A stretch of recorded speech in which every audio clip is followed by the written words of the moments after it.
We get sent a lot of camping and van life gear, and we're always testing out new products to see what's actually worth using. Today we're sharing 12 of them. We have a bunch of stuff to go over. Everything that we're going to show you was given to us for a review. If you want to know how we handle free products, you can go check out this link on our website. If you're interested in any of these products, I will put affiliate links down the description below for you so it's easy for you to find.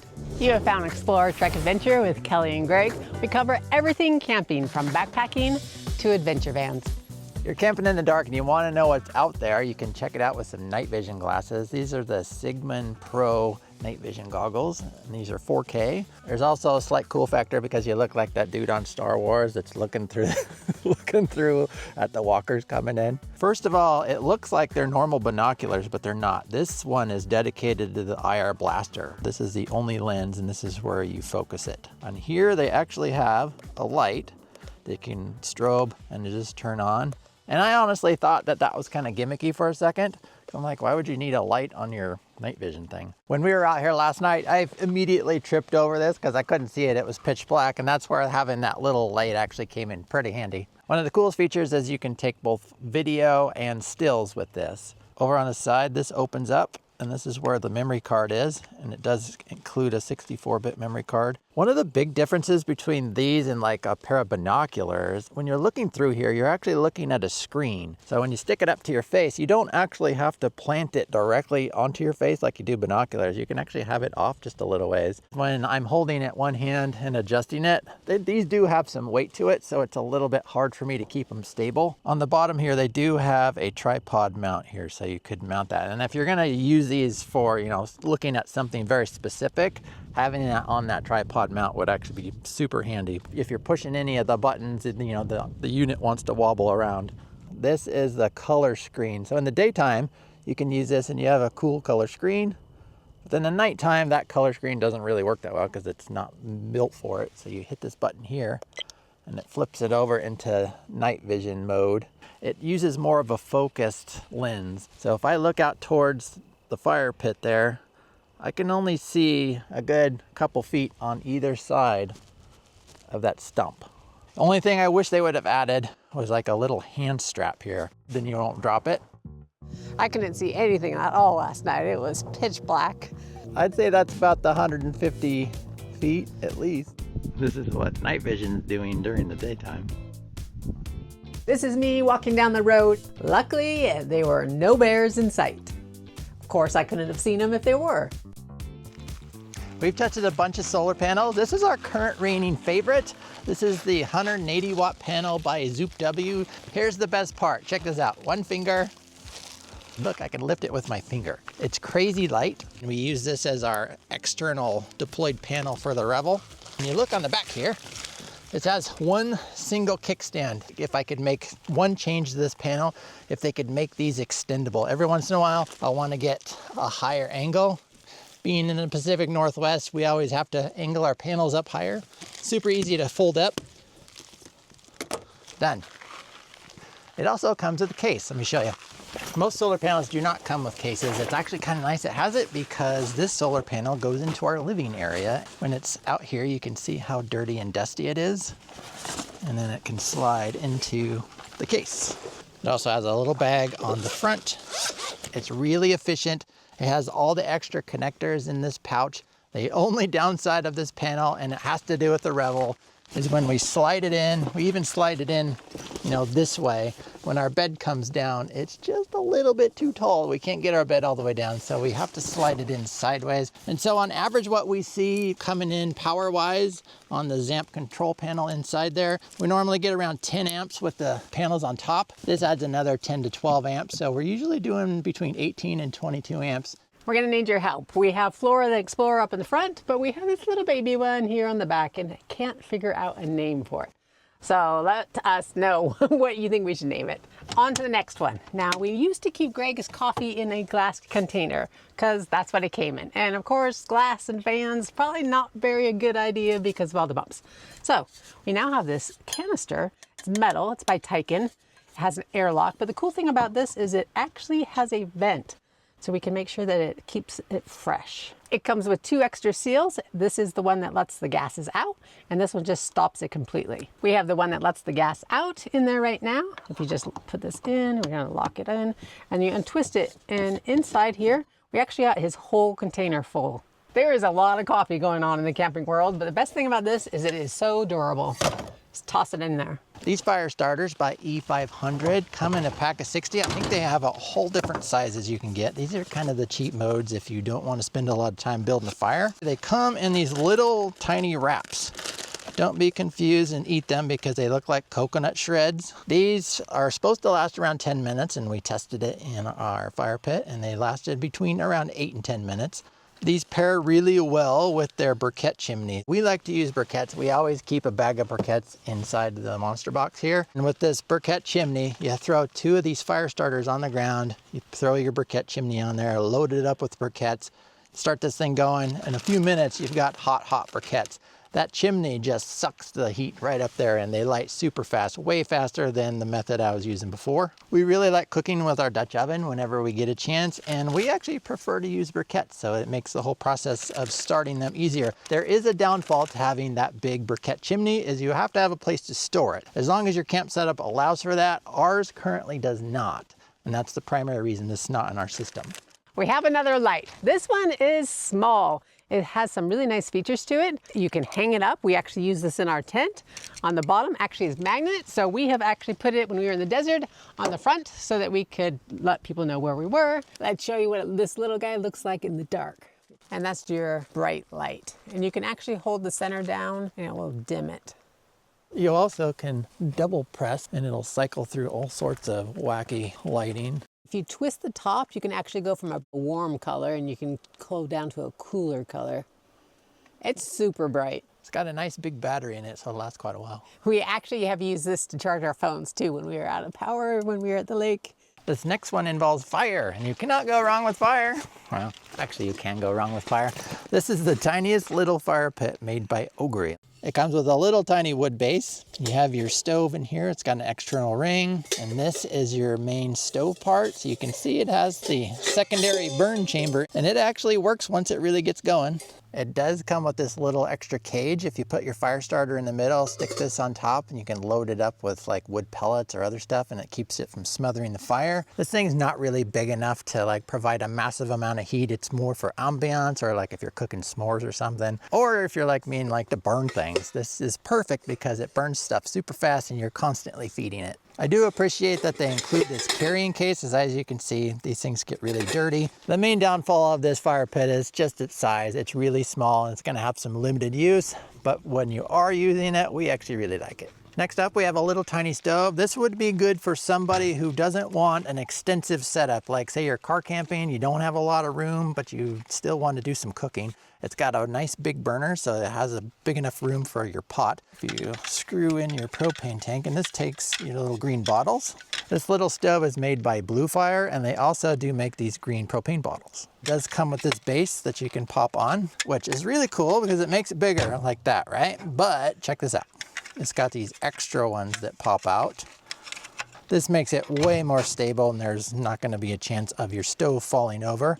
I like how they put nice big green handles on it. You can hear this gas come out, and this is your igniter. So turn on, ignite. You can see it starts right up first time. It's got a nice big burner. One of the downfalls of having a stove like this is you can see it's quite a bit off of the table height. But if you're cooking on the ground and on a camp chair down here, it actually gets it up off the ground enough to where you can easily do it from your camp chair. Nice bonus of this setup is it's super compact. This is like the whole entire setup, and you could take it apart separately and throw it into little places if you had limited space. This would also be a great stove for a beginner who's just getting into camping. Next up, we have the Greeshow water filter straw. Now, we're not the biggest fan of these straw style filters, just because they're a little bit of a hassle to use. You have to get down on the straw, down to the stream and drink out of it, which is a little awkward, especially with my sore knees. Or, you know, you fill up a dirty water bottle and drink it out like this. But these are inexpensive. I mean, it's known technology. It does only get out the bacteria, but they would be good for an emergency kit. This wouldn't be my main filter, only because these caps do get in the way, especially when you're trying to drink it or screw it onto the water bottle. But in an emergency, you're not really going to care about that.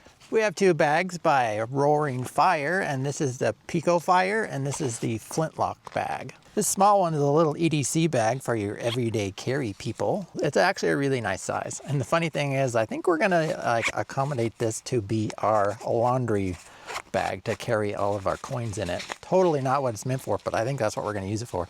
You open it up, you've got just tons of like little places to put stuff, whether it be knives, clippers, you can put all sorts of stuff. It's got a pocket up here and elastic loops over here. It has a zippered pocket here. And the whole thing zips up and nice. It does have a Velcro on the outside, just in case you wanted to make it tactical. You could put something on there. It's got a little pouch on the outside. It actually goes the whole length of the bag itself, and then one on the other side. It's got a lot of different options for stuff. When you're camping out in the West, you're gonna be around a lot of firearms because there's just a lot out here, whether people are using it for protection or sport or whatever. This bag is potentially used to carry 2 pistols. It is pretty thick. It has some padding. It's got 2 places to put stuff in here. The only word of caution is this is not for like an everyday carry or a concealed situation. There are no holsters in here. If you have a bag designed to carry a firearm that's ready to use, it has a holster to keep the barrel pointing exactly where you know it's pointed. In this scenario, there's nothing to hold it, so that could be in there rotating and it could be pointing in ways you wouldn't want to be pointed, so safety. There is a pouch on the outside. Well, actually first there's a little opening here, and then this opens up and there's some elastic here. There's also another pouch in here. There's pouches all over the place, and you got a spot here. If firearms are not your thing, that's totally cool. Stuff like this is made to be super durable and can have some good alternative uses. And we've actually found that Kelly's iPad, this is the 11-inch iPad. Look how tatered it is. It needs this case badly. It actually slides right in here. And look at that. And you can have now a protected case. This is just an example of something you could use a bag like this for, but it actually works pretty well. It also has some Velcro on here in case you also want to throw another patch on there to make this bag easily visible and display that this is your bag, not somebody else's. These bags have multiple uses to store all kinds of gear, and the build quality has been really great with these so far. We have not had any problems with them. My wish list would be to add an internal holster on this one, and that way we keep the campers safer out there. We just had a guy pull up in a truck over there, and their horse Alvin got spooked this morning when they were getting ready to ride. He's got his saddle on, all his gear on, and the horse took off, and they haven't been able to find him, and it's 6:30 right now. So hopefully we're gonna do some recon with the drone and see if we can go over there, up there a little bit, and see if we can find him. Hopefully they'll find him. We just got confirmation that Alvin was found. A cyclist found him, and he's back home safe and sound. We've got another little clamshell stove to show you. This is also made by Ogery, just like the little fire pit. It does come with a case. I do like that. We have been using it this weekend, so it's been out already. It does come with this burner plate. I don't like this because they're so thin that anything you put on here is just gonna immediately just get totally fried. But at least they did include it. It comes with a handle, so you could actually hold it if you needed to. On this side, you've got your little clip to undo it, and this just opens totally in half. And one thing you'll notice right away is they're not totally square. They're a little bit longer, so you have a little bit more space for your pans. It does come with this hose right here. We've got it plugged into our black cable that goes down to our propane tank. You can also plug this directly into like your little green propane bottles, and this plugs in to the end. One of the downfalls of this stove, and the stoves like it, is there is no windscreen. As you can see, it stops right there and the burner's right there. And last night we were pretty windy in here, and it was blowing that heat right off underneath the pan, and we were having a hard time keeping this getting really hot. If you're not in a windy scenario or you have some kind of windscreen, this is a great stove. On the front, you have 2 big knobs to control the gas, and then each one has its own igniter. Here's the downfall of this as well. When you go to ignite it, it's light enough where it wants to slide. What I did earlier is this thing was molten hot. I reached into this so I could grab it and push it, and burnt my fingers, so don't do that. So just may have something to hold the side if you're trying to push it. Having the big knobs actually makes it to adjust the flame a little bit easier. We do like how it packs down in that small size, and then when it unpacks, it gives you two surfaces to actually cook on. This is a synthetic sleeping bag made by iClimb. This is their 41-degree bag. Just a disclaimer, if you're really looking for comfort, add at least 10 degrees to every one of these bag manufacturers. So I would put this at like a 50-degree bag. But the great thing about it is, well, you see how small it packs down. And for a synthetic bag, this is actually really small. It comes with its own compression sack, which is actually pretty cool, especially when you're trying to get these into a backpack. I like the material they use. This bag uses 3M Thinsulate. And if you're not familiar with that, you'll find that product, well, the Thinsulate material, in a lot of jackets, and you'll also find it like in the van. People will use that for insulation if you're not going to use like wool. You can definitely feel that insulation in there. This bag is a mummy bag. I did find that I had a little extra room than some of the other mummy bags I've been in. I'm not a super big fan of mummy bags, but I found this to be pretty comfortable. This bag has a lot of features that some other bags just don't have. There is a pocket or a big place where you can put a pillow, although it is on the smaller side. I did actually use stuff in there and it worked pretty well. It does have a decently sized draft collar. If you're not familiar with these, when you get all snugged up in there, this actually kind of cinches around your neck and it keeps all the cold air from coming down inside. And it loops all the way around, and it has its own pull string to keep everything nice and tight. Just a little way down on the inside, there is an internal pocket. And these pockets are great for if you have medications that need to not freeze at night, you can stick it in here. Or if you have a water bottle that needs to not freeze because you don't want your water filters to freeze, you could also stick your phone in there if you needed to. This bag comes in at a really good price point. I like its features. I like the insulation they use. I like the packability. I think the only downsides of this bag that I can really think of is it's not going to take you down into like freezing weather. This is going to be a warm weather bag. If you've seen some of our previous content, you know that we really like these Rocky Talkie radios, and these are the 5-watt GMRS radios. 100% recommend these. They seem like they're bulletproof. They've been flying around our van forever. They're made super well. They work really well. They also have an external mic with them. The only downfall of these is these are incredibly expensive, although if you can buy once, cry once, that's kind of the way to go. But some people don't have the budget, or maybe you're not going to use them that much, and you're looking for some more affordable options. We have two new options here. These are from Retevis. This is the MateTalk C4, and this is the EasyTalk 2S. A little disclaimer is we have not given these extensive testing, although these guys make a ton of different radios. And if you look at their reviews, people seem to be genuinely pretty happy with them. As far as build quality goes, I actually like the feel of this MateTalk C4 a little bit better than this one.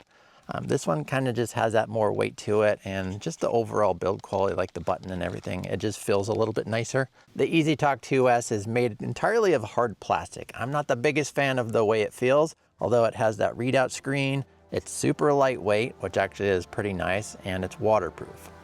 If you have experience with these radios, let us know in the comments how you like them. Tell us which ones you like and which ones you didn't. You can go watch this video next. You can find us at explorertrekadventure.com, and we'll see you next time.